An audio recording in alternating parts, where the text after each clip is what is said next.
Ni hao, good day ma'am and sir.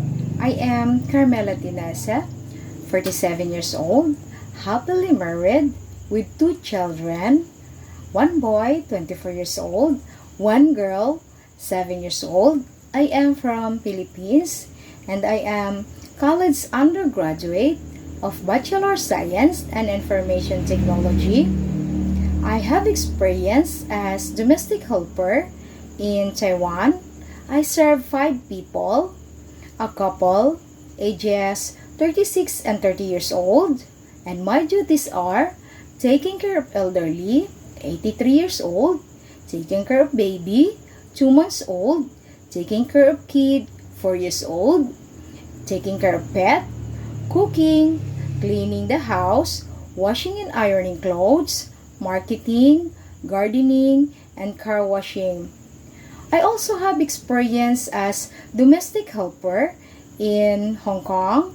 I serve 4 people, a couple, ages 60 and 55 years old, children 27 and 24 years old, and my duties are cooking, cleaning the house, washing and ironing clothes, marketing, gardening, and car washing.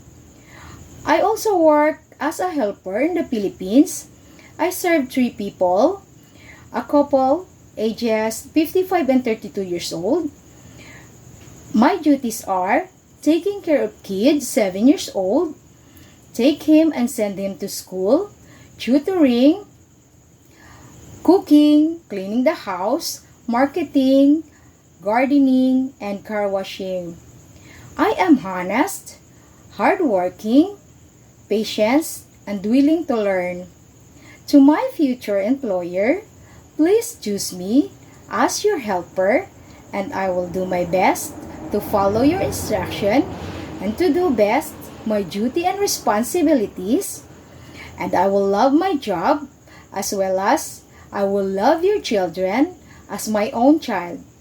Thank you, and I am looking forward to work with you and serve you as soon as possible. God bless.